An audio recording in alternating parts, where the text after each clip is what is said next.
Bismillahirrahmanirrahim.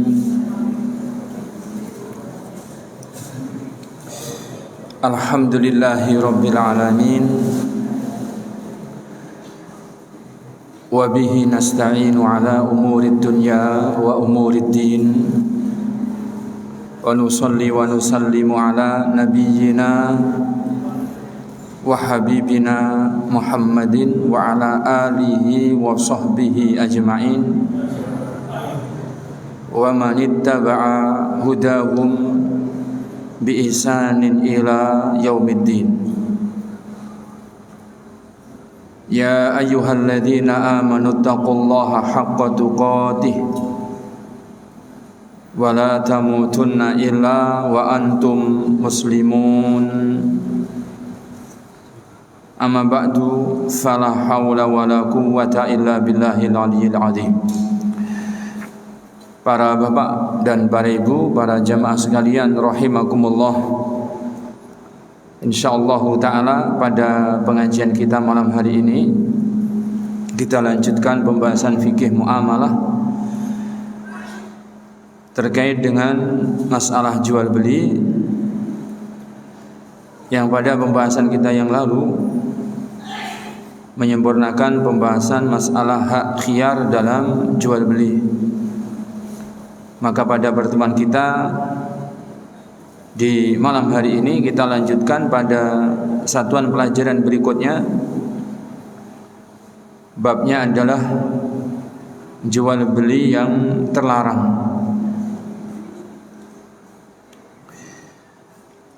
Para bapak, para ibu yang dirahmati Allah Subhanahu wa taala,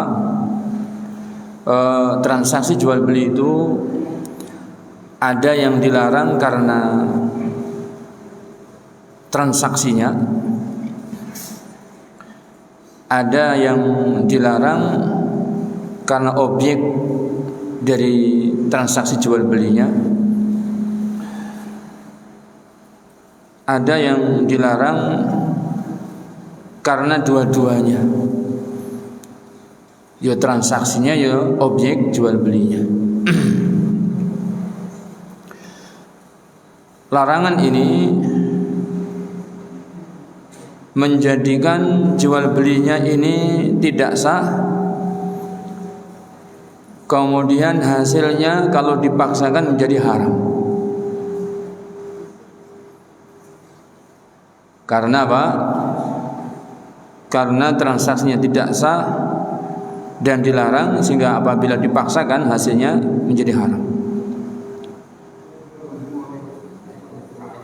Disebutkan di dalam kitab yang ada di hadapan kita ini, fi bayani anwa'in minal buyu' mamnu'ah. Beberapa keterangan dari macam-macam transaksi jual beli atau jual beli mamnu'ah yang dilarang. Mana Rasulullah sallallahu alaihi wasallam anwa'an minal bai'i. Rasulullah SAW itu melarang sejumlah bentuk atau macam dari transaksi jual beli. Di antara sebabnya mengapa dilarang, lima fiha minal gharar, karena transaksinya terdapat gharar.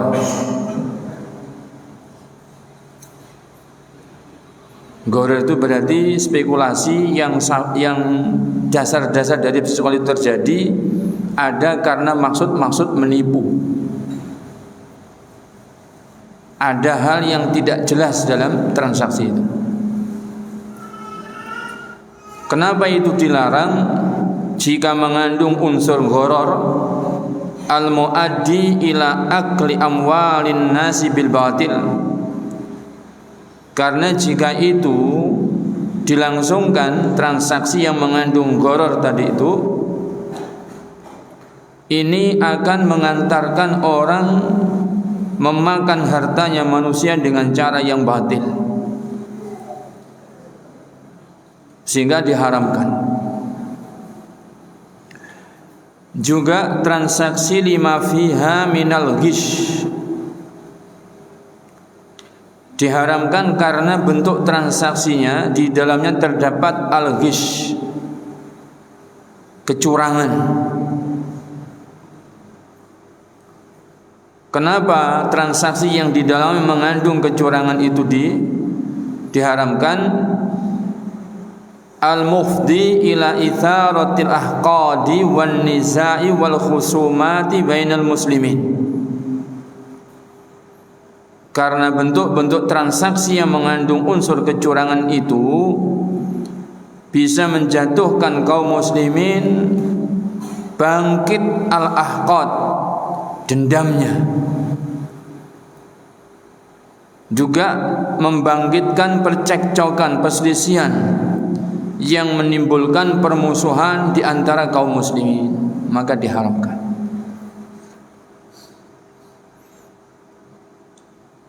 Kita tahu para bapak, para ibu yang dirahmati Allah bahwa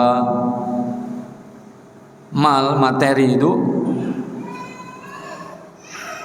itu sangat memungkinkan timbulnya hasad. Jika yang diburu adalah materi.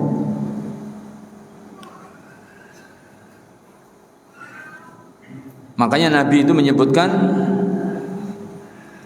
kalau bicara tentang materi tidak dikatakan hasad jika yang dimaksudkan bukan materinya. Apa yang dimaksudkan? Kata baginda Nabi SAW diantaranya, la hasada illa fisnatain. Tidak dikategorikan hasad jika terjadinya itu pada perkara-perkara dua berikut, tetapi jika terjadinya di luar perkara dua berikut, maka itu hasad, tercela itu.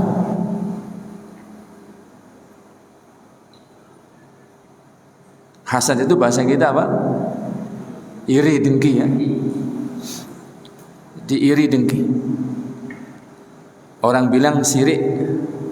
Nah, apa kata baginda Nabi SAW di antaranya? Rajulun atahullahul hikmata fahuwa yaqdi biha wa yu'allimunan nas. Orang yang oleh Allah diberi hikmah ilmu, maka dengan ilmunya dia mengajari manusia, dan dengan ilmunya dia ini memutuskan perkara yang terjadi di antara manusia.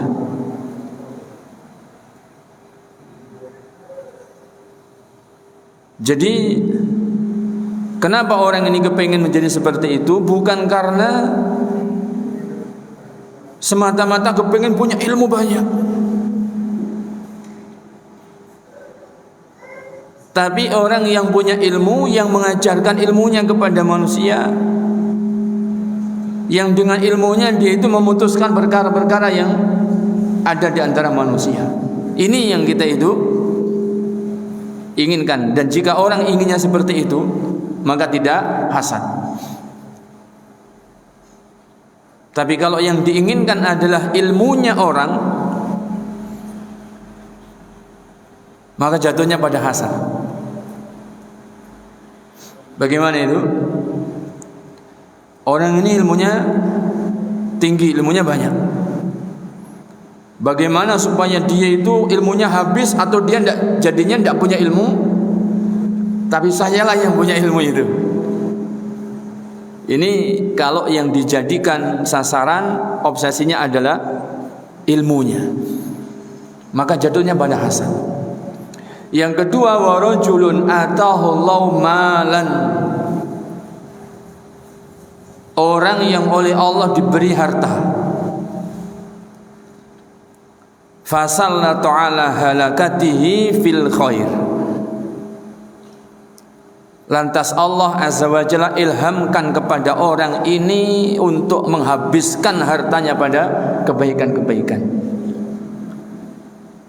Jadi yang diinginkan bukan hartanya, Tapi yang diinginkan adalah orang ini menghabiskan hartanya di jalan-jalan kebaikan, maka tidak hasad ya. Tapi kalau yang diinginkan obsesinya adalah mal, harta, maka jadinya hasad. Allah SWT memberikan kepada orang tertentu harta. Yang diinginkan adalah harta. Bagaimana supaya hartanya orang ini habis, atau dia lagi tidak punya harta, sementara biar saya yang punya harta, maka itu hasad. Tapi kalau kepinginnya supaya bisa berbuat, ya Allah, orang ini engkau memberi harta, sekiranya engkau juga memberiku harta, aku akan berbuat seperti yang dia berbuat, karena dia menghabiskan hartanya di jalan-jalan kebaikan. Itu tidak hasad. Para bapak, para ibu yang dirahmati Allah Subhanahu wa taala, dan muamalah maliyah, transaksi harta itu ada untung rugi, dan jika untung akan bisa menimbulkan hasad kepada manusia yang lain. Oleh karenanya, karena hasad itu jahat,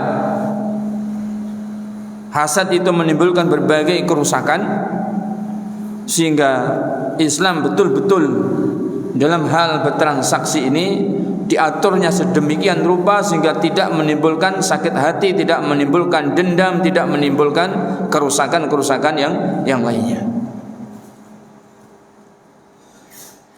Para bapak, para ibu yang dirahmati Allah Subhanahu wa taala,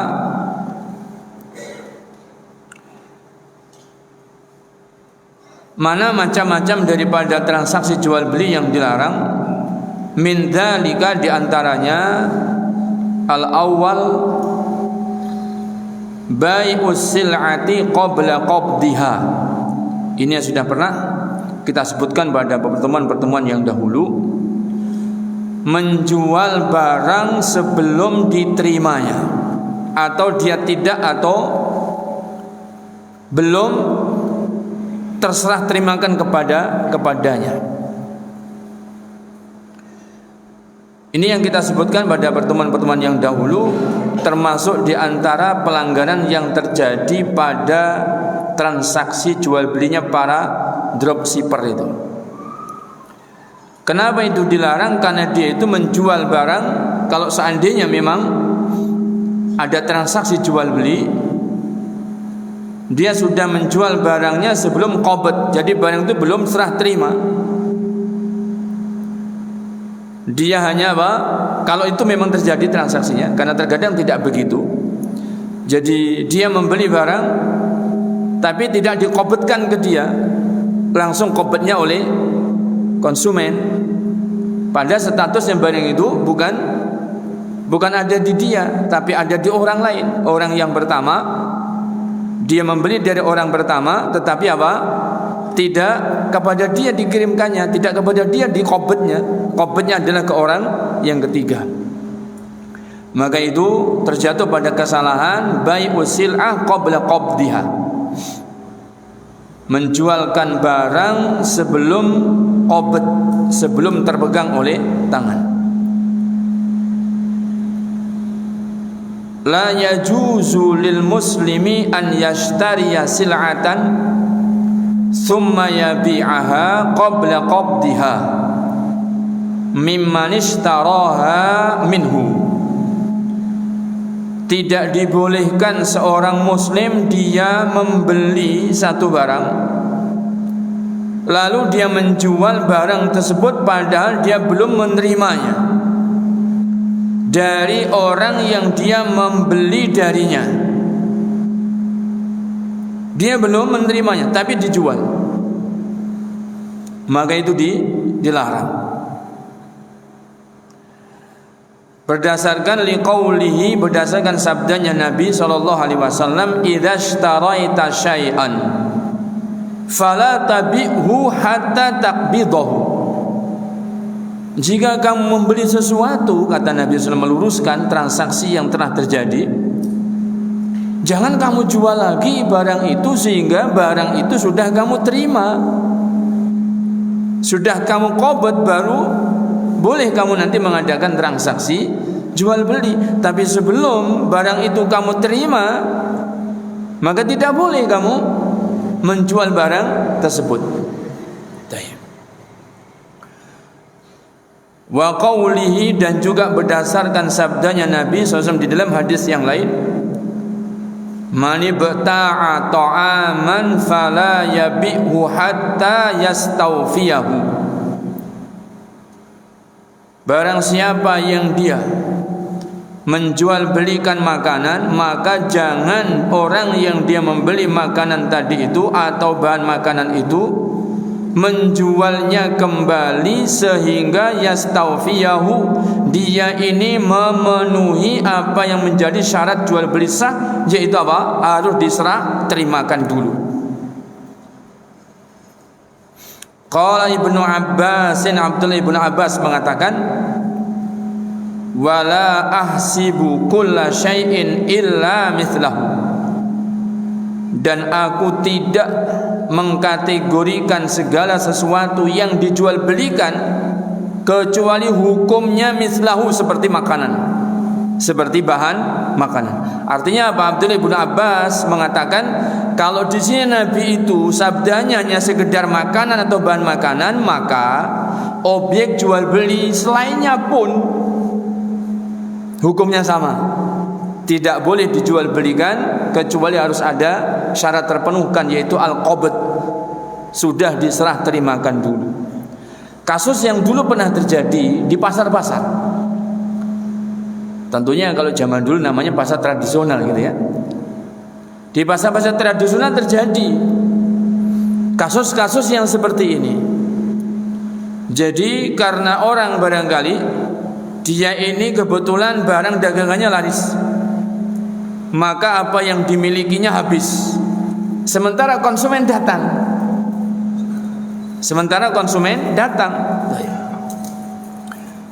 Akhirnya apa? Dia mungkin pikirannya, rugi kalau saya katakan barang saya habis begitu saja. Saya kan bisa dengan cara saya, misalnya seperti itu. Maka dia pun kepada tetangganya atau kepada rekanannya yang ada sama-sama di pasar, sama-sama ada di pasar. Kamu ada barang ini? Ada. Nah, aku beli barangmu. Tapi, nah, nanti yang bayar ini. Nanti yang bayar dia. Aslinya apa? Aslinya dia itu jual belinya dengan ini, tidak dengan dia. Nah, aslinya begitu. Dan dia ini, si B ini jual belinya dengan A. Kenapa kok bisa begitu? Karena dia transaksi jual beli dan sebelum diqabd dijual kepada si C. Dan itu terjadi dulu itu di pasar tradisional di masa Nabi. Maka Nabi pun memberikan pengarahan-pengarahan, jual beli yang seperti tidak boleh. Jual beli yang seperti tidak boleh. Sehingga kalau Anda kepengen seperti itu, datangkan barang itu ke tempat Anda, boleh. Nah, stok saya habis. Kalau panjenengan memang mau jual beli transaksi dengan saya akan usahakan dulu mendatangkan barang. Kalau mau tunggu 10 menit sampai 15 menit. Oh ya, tidak apa-apa, silakan. Hubungi yang lain. Ada barang di Anda? Ada. Saya beli sekian kuintal, misalnya begitu. Diantarkan ke tokonya. Jadi antarkan, tahu barangnya, dilihat dulu, dicek dulu. Karena orang kalau mau jual barang harus dicek dulu. Termasuk diantaranya kenapa tidak boleh menjual barang tidak diqabd dulu, karena orang itu tidak tahu kondisi barangnya. Berarti dia menjual barang tanpa ada maklumat speknya. Maka di situ terjadi unsur gharar. Ada unsur apa? Gharar. Spekulasi yang sangat tinggi. Nah, ada kemungkinan ya rusaknya barang dia tidak tahu. Nah, barang yang misalnya rusak, cacat dan sebagainya dia tidak tahu dan sebagainya. Maka dalam Islam dilarang. Sehingga harus diqabd dulu. Qabd tidak sekedar diantarkan, tetapi dilihat barangnya itu. Nah, supaya diketahui bagaimana kualitas dari barangnya, speknya seperti apa. Kalau sudah betul, nah, bayar. sudah sah menjadi miliknya, sudah diqabad, baru transaksi dengan orang ini. Baik.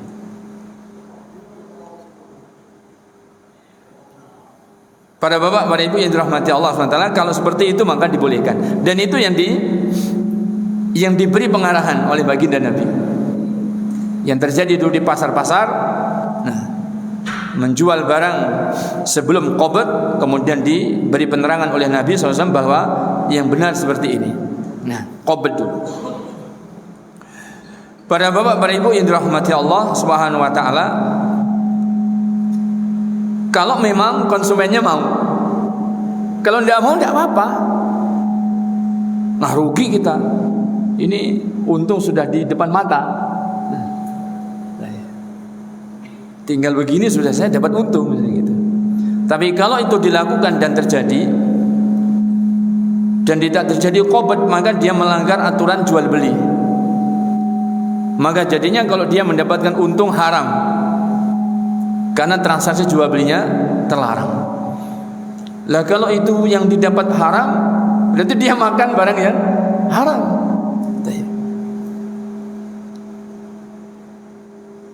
Dan kalaupun dikatakan untung, ya untung sesaat. Tapi kerusakan yang timbul dari memakan harta yang haram itu tidak bisa dibeli dengan keuntungan tersebut. Para bapak, para ibu yang dirahmati Allah Subhanahu wa taala, kasus-kasus daripada jual beli sebelum qabad yang lain, misalnya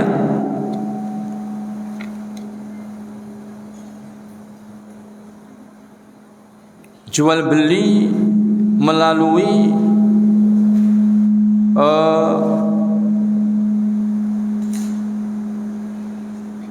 contohnya kasus begini.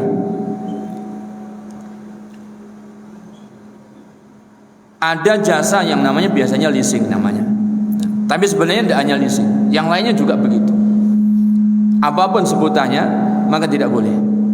Mungkin koperasi, mungkin yang lain-lain atau apa seperti itu. Konsumen itu butuh barang, maka konsumen pun transaksi. Transaksinya kepada lembaga, transaksinya. Nah, apa yang dia tidak beli, nah, apa yang tidak dia inginkan, sudah sepakat sekian dan sebagainya. Nah, tapi barang itu tidak ada di lembaga ini. Adanya misalnya ya di tokonya barang itu. Nah, apakah dealer? Nah, apakah tokonya barang-barang elektronik tersebut? Adanya barangnya di situ. Nah, tapi jual belinya tidak dengan toko ini. Nah, speknya memang diketahui, tapi pihak leasing atau apalah namanya seperti itu, nah, dia menerima sepakat jual beli. Nah, barang yang ada di toko itu dibeli, nah, tidak ke dia atau tidak ke tempat dia, tetapi langsung kepada konsumen. Maka ini juga begitu, bentuknya adalah jual beli barang yang tidak qabad. Seharusnya barang itu diqabad dulu oleh lembaga ini, baru dia boleh jual beli. Demikian pula apabila dia itu transaksi barang tidak ada dan belum dimiliki, maka nanti dia melanggar kepada yang sudah kita pernah sebutkan. Dia berarti jual beli barang yang dia tidak memilikinya, dan itu diharamkan. Wala tabi' ma laisa indak, kamu jangan jual belikan barang yang kamu tidak memilikinya, sehingga haram pula. Itu dilarang. Lalu bagaimana? Apakah itu semuanya harus dibubarkan? Tidak, sistemnya saja harus dirubah. Bisa terjadi seperti itu. Nah, sistemnya saja harus dirubah. Jadi memang lembaga-lembaga tertentu ini harus menyediakan barang. Bagaimana supaya barang itu menjadi miliknya? Berarti dibeli dulu. Jual beli yang sah. Bagaimana supaya dia boleh menjualnya kembali? Harus qabd dulu. Nah, jadi barang dibeli dulu, didatangkan di tempat dia, diqabd dulu. Baru setelah ini baru boleh dia mengadakan transaksi. Nah, dia baru boleh mengadakan transaksi. Kalau dia mau jual lagi barang tersebut. Kalau tidak, maka tidak dibolehkan dan itu termasuk dilarang, sehingga hasilnya pun adalah perkara yang diharamkan, sehingga kerusakannya pasti lebih besar daripada keuntungan yang diharap-harapkan. Para bapak, para ibu yang dirahmati Allah Subhanahu wa taala,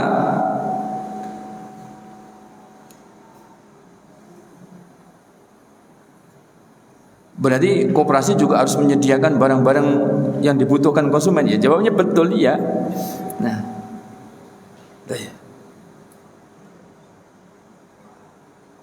kalau enggak ada barangnya, berarti dia menjual sesuatu yang dia tidak miliki. Kalau ternyata caranya seperti tadi, jadi konsumen itu dikirim barangnya oleh pemilik barang atau toko atau penjualnya, berarti koperasi menjual barang sebelum diqabd, maka itu tidak dibenarkan. Para bapak, para ibu yang dirahmati Allah Subhanahu wa taala, itu yang pertama daripada bentuk jual beli yang dilarang. Yang kedua, asani bai'ul muslim 'alal muslim.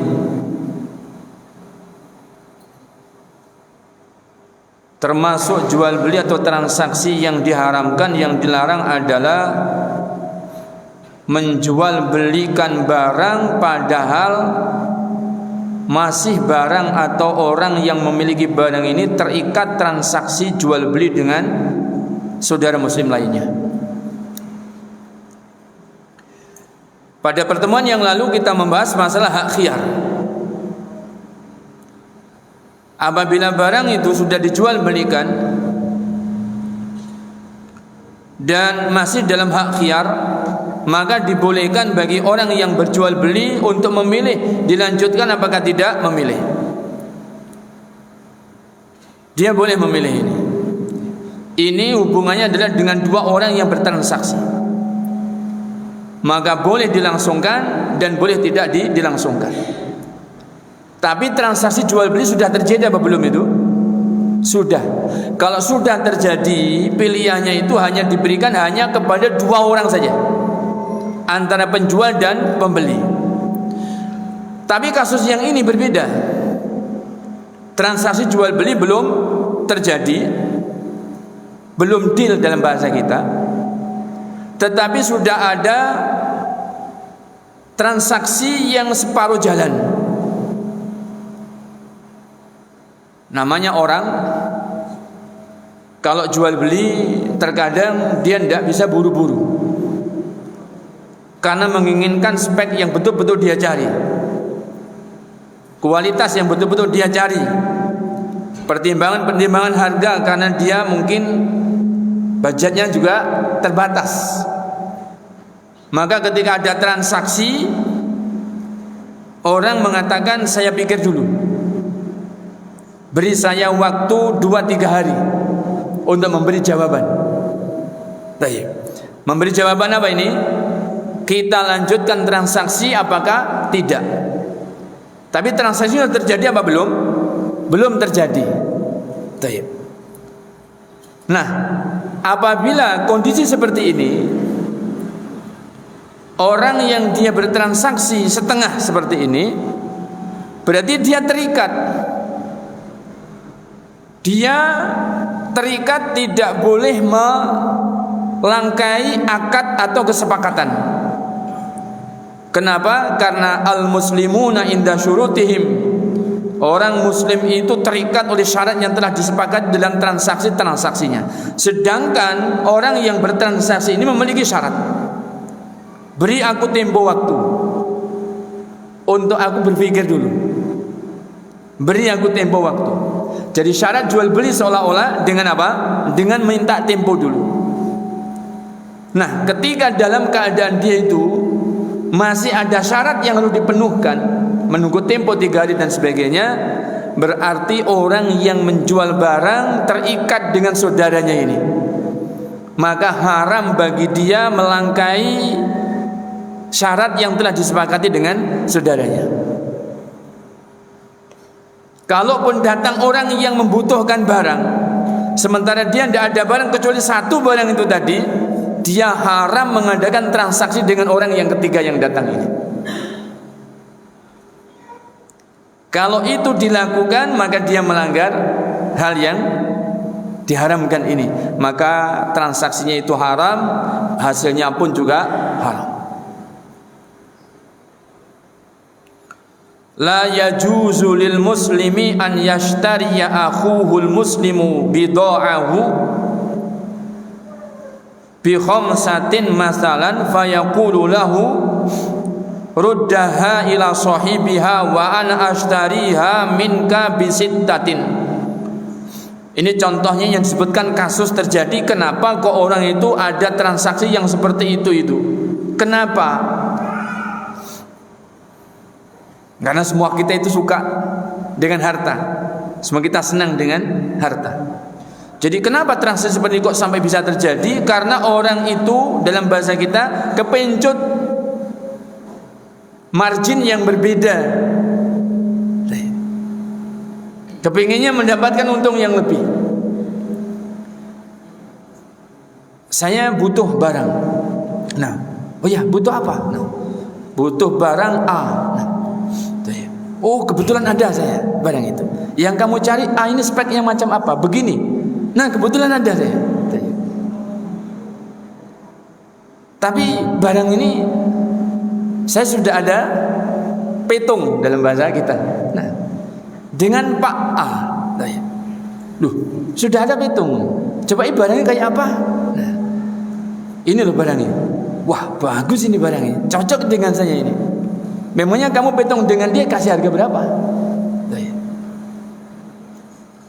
Misalnya, kalau dalam contoh yang di sini di dalam kitab ini disebutkan 5 juta misalnya. 5 juta. Wis, saya beli barangmu ini 6 juta. Saya beli barangmu ini 6 juta. Maka dia pikir-pikir. Nah, menunggu 3 hari 5 juta. Untungnya cuma sekian. Nah, ini beberapa menit. Nah, kalau saya terima, nah, untungnya berlipat-lipat. Untungnya berlipat-lipat. Maka ya sudah. Nah, tak jual kepada Anda 6 juta. Maka jual beli yang seperti ini diharamkan. Hasil daripada jual belinya haram. Hasil daripada jual belinya haram. Karena apa? Dia melanggar kesepakatan dengan saudara muslim yang sudah mengadakan transaksi. Kenapa dia itu kok tidak segera ini? Karena dipikir dulu. Karena orang boleh ada pertimbangan. Jual beli itu harus ada pertimbangan-pertimbangan, speknya macam apa, kemudian harus tahu harganya macam apa. Kenapa? Supaya tidak ada ketertipuan. Semuanya supaya diberkahi. Yang menjual barang dapat untung berkah, yang membeli barang dapat barang berkah. Nah, tapi ternyata dia apa? Menyalahi kesepakatan, menyalahi syarat. Padahal belum deal. Masih dalam masa transaksi yang belum deal, tapi dia sudah mengadakan transaksi jual beli dengan saudaranya muslim yang lain. Maka karena ini bisa menimbulkan sakit hati. Sakit hati bisa menimbulkan permusuhan. Tentu permusuhan adalah diharamkan dalam Islam. Nah, sakit hati dengan saudara muslim saja tidak boleh. Mendendam dengan saudara muslim tidak boleh. Tapi apa daya, kan begitu. Apa daya. Nah, bagaimana saya tidak sakit hati dengan orang ini? Nah, dengan saudara kita ini. Wong dia caranya begitu. Nah, sepakat dengan saya pikir dulu, saya kasih tempo 3 hari, dia setuju. Kalau enggak ya bilanglah dulu. Kemarin dia bilang, wah enggak, kalau harus 3 hari dulu, karena saya juga butuh jual ini cepat misalnya begitu. Yang ngomong gitu. Kok dia tidak ngomong, malah dia setuju dengan 3 hari. Ternyata di hari kedua dijualnya. Nah, Kan sakit hati. Nah, karena bisa menimbulkan seperti ini, Islam mengharamkan permusuhan di dalam Islam, tidak boleh saudara muslim itu permusuhan, maka jual beli seperti ini diharamkan. Diharamkan. Transaksi yang seperti ini diharamkan. Wa dzalika liqaulihi, dan yang seperti itu dilarangnya berdasarkan sabdanya Nabi sallallahu alaihi wasallam. La yabi ba'dukum ala bai'i ba'din, janganlah salah seorang di antara kalian menjual barang ala bai'i ba'din, sementara barang yang dijual sedang ada transaksi dengan orang lain. Tidak boleh. Jadi barang yang dijual betul-betul tidak ada ikatan kesepakatan dengan siapapun, free, hanya benar-benar dia yang memilikinya. Para bapak, para ibu yang dirahmati Allah Subhanahu wa taala, hal ini juga sebagaimana berlaku tidak bolehnya orang melangkai akad yang dilakukan oleh seorang muslim. Dalam hal menikah pun sama. Kita ingat, dalam hal pernikahan tidak boleh apa? Melamar seorang yang masih dalam akad kesepakatan. Orang lain sudah diterima lamarannya tetapi belum terjadi akad nikah. Wala yakhtibu ahadukum ala khidbati akhi, dan janganlah seseorang melamar wanita yang telah dilamar oleh saudaranya hatta tarokaha, sampai saudaranya ini meninggalkannya. Berarti sudah ada kejelasan. Barang itu pun sama, sampai terjadi ada kejelasan bahwa saudara muslim yang bertransaksi pertama memang meninggalkan alias membatalkan, maka boleh. Beri saya tempo 3 hari untuk berpikir dulu. Oh ya, tidak apa-apa. Ditunggu sampai 3 hari. Di hari kedua yang mau membeli mengabari, saya mohon maaf yang sebesar-besarnya, dengan pertimbangan saya tidak jadi membeli barangmu. Bukan karena apa-apa, karena memang budgetnya saya tidak nyukupi misalnya.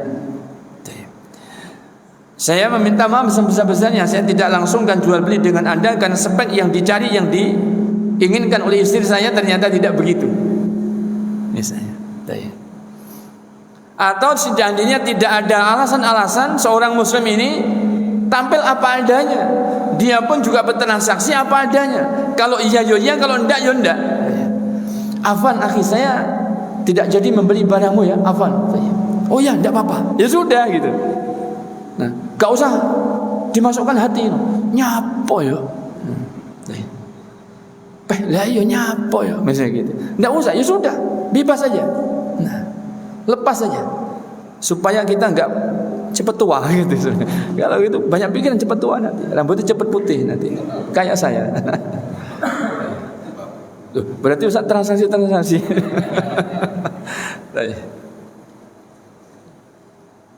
Jadi lepas saja. Seorang muslim itu tampil apa adanya. Kalau iya iya, kalau enggak ya enggak gitu.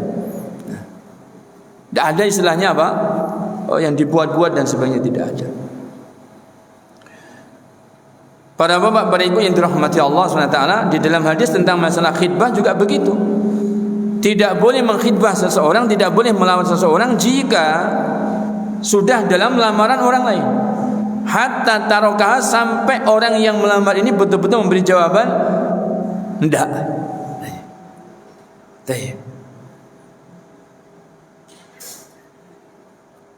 Apabila memang sudah ada jawaban tidak, maka baru boleh.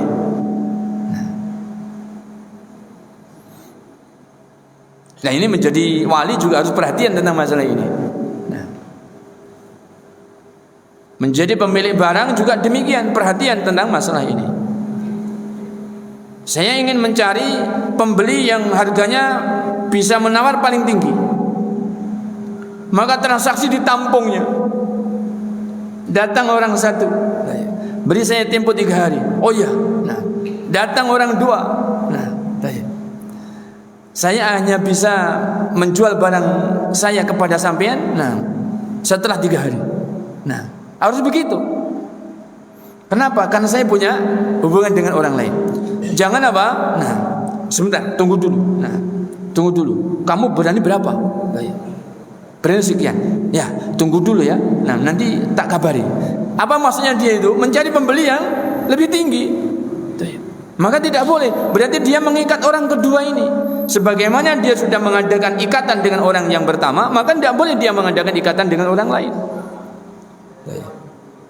Dia tidak boleh mengadakan ikatan dengan orang lain, orang yang baru lagi. Kalau dia mengatakan, ya tunggu dulu tapi ya, tunggu dulu. Nah, artinya kalau tunggu dulu, orang ini terikat. Seolah-olah dia punya janji yang akan menjanjikan kepada calon pembeli ini bahwa dia akan menjualnya kepada dia. Padahal tidak, untuk membandingkan harga nanti yang mana yang paling tinggi diberikan. Maka ini melanggar aturan apa? Menjual barang yang sedang dalam transaksi dengan saudara muslim. Tidak boleh. Para bapak, para ibu yang dirahmati Allah SWT juga begitu. Para wali juga enggak boleh. Ya saya kepengen calon menantu ya yang speknya paling tinggi misalnya gitu. Speknya yang paling tinggi. Begitu. Jadi silahkan siapa-siapa silahkan datang misalnya gitu. Tidak boleh seperti itu. Kalau memang sudah datang satu, nah segera berikan jawaban kalau memang harus segera. Nah, kalau tidak diberi tempo itu macam apa transaksinya. Nah, kalau nanti iya yuk iya, kalau batal ya batal. Baru setelah dibatalkan ditinggalkan. Nah, boleh dia sekiranya datang laki-laki lain dan dilayani, maksudnya dilayani itu, nah, ya diberi janji-janji dan sebagainya. Nah, tapi kalau seandainya tidak, nah, maka ya dia harusnya terus terang. Nah, ini saya masih ada transaksi, saya masih ada petungan, sehingga, nah, saya tidak boleh mengadakan petungan lagi dengan yang lainnya. Nah, menunggu masa daripada fulan dan Pak Fulan memberi jawaban. Para bapak, para ibu yang dirahmati Allah Subhanahu wa taala, itu dua di antara macam-macam daripada transaksi jual beli yang dilarang, yang diharamkan. Masih pada bab yang sama, masih sejumlah transaksi jual beli yang diharamkan. Insyaallah taala kita akan lanjutkan di pertemuan yang akan datang, oleh karena waktu sudah masuk waktu salat Isya. Kita cukupkan terlebih dahulu sampai di sini. Wallahu ta'ala a'la wa a'lam, wa salawatullah wa salam ala nabiyyina wa habibina Muhammadin wa ala alihi wa sahbihi wa sallam.